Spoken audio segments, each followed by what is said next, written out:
શાંતિબેન રાજા, 11મો ભવ ભોગભૂમિ, 10મો સૌધર્મ સ્વર્ગમાં પ્રભુ દેવ, 9મા ભરત ક્ષેત્રમાં અમીર તેજ વિદ્યાધર, 8મામાં આનંદ સ્વર્ગમાં જન્મ્યા, 7મો ભવ એમનો વિદેશ ક્ષેત્રમાં અપરાજિત બળભદ્ર, 6ઠો ભવ અચ્યુત સ્વર્ગના ઇન્દ્ર થયા, 5મા ભવમાં ક્ષેમકર તીર્થંકરના પુત્ર થયા, 4થા ભવમાં દ્રવ્યમ અમિત્ર થયા, 3મા ભવમાં વિદેહમાં ધનરથ તીર્થંકરના પુત્ર થયા. 2 વાર જેમને તીર્થંકરના પુત્ર તરીકે જન્મવાનો લાભ પ્રાપ્ત થયો.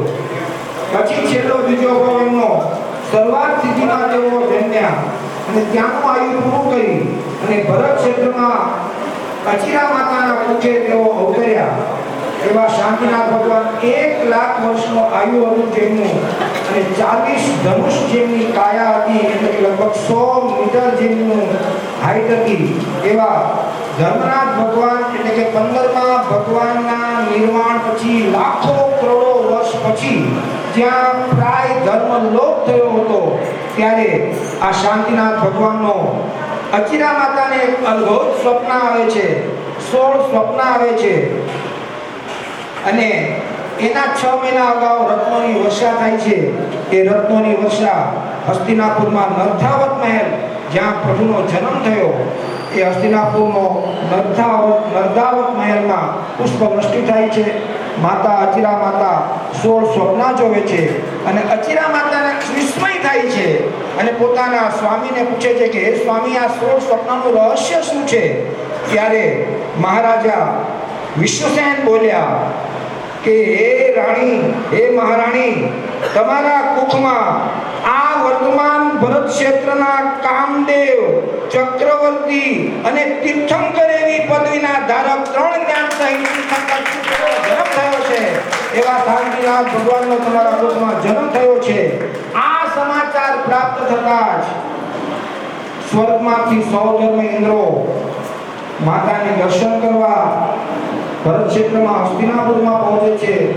6 દેવીઓ શ્રી, રી, ધૃતિ, કીર્તિ, લક્ષ્મી અને સરસ્વતી એ માતાની સેવા કરે છે અને પ્રશ્ન પૂછે છે કે હે માતા, આ જગતમાં ઉત્કૃષ્ટમાં ઉત્કૃષ્ટ શું છે?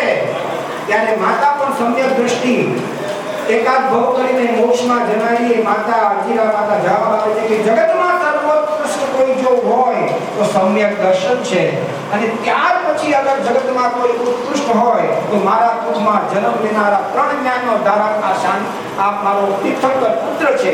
એવા અદ્ભુત ધર્મની ચર્ચા ચાલે છે અને માતાના ગર્ભમાં એ જાણે પ્રશ્નોના જવાબ, દેવીઓના પ્રશ્નોના જવાબ જાણે કે તીર્થંકર પુત્ર ન દેતા હોય એવો માતાના મુખેથી એક પ્રશ્નોના જવાબ નીકળે છે.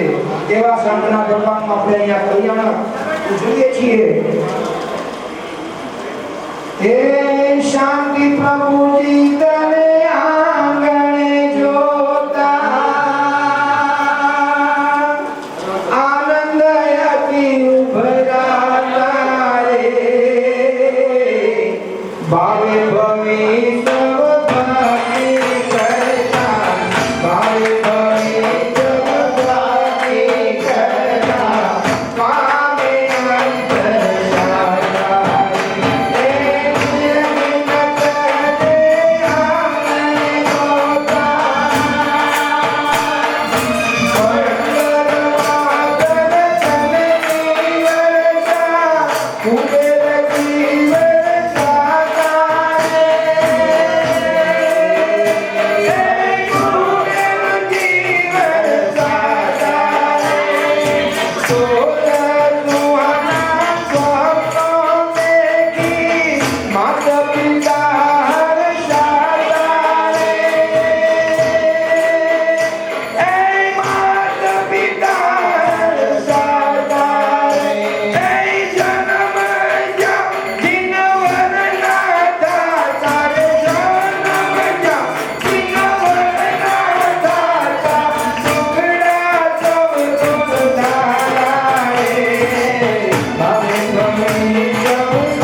સુવર્ણ રોપણ સોઈએ નર નારી સુંદર ચતુર ભેખ સુરેખ જન મન મોહીએ તર જનગત સમાજ ભક્તમહી રતન તારા કલસિયો મુનિ રુચિક વાસિની જનની સેવા કરઈ સબ વિધિ અલસિયો સુરકુંજ લખમ કોંજલ કવલ ધુરંધરો કે હરિ કેસર શોભિત નખ સિક સોંદરો કમલા કલસન વન દુર્નામ સુહામણી રવિ શશિ મંડલ મધુર બીન જુગ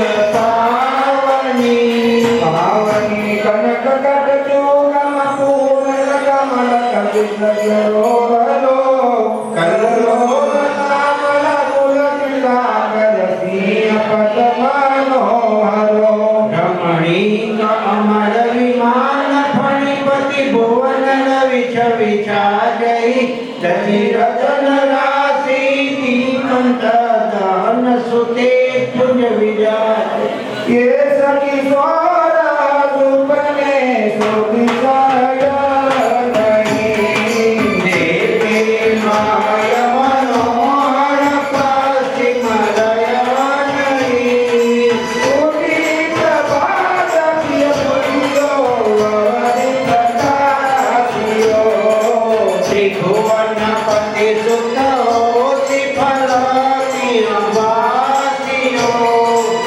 હાસીઓ ફલતી अजीव दंपति परम आनंदित भये છ માસ પડી નવ માસ પુનિત તે નદીન સુખ સો ગયે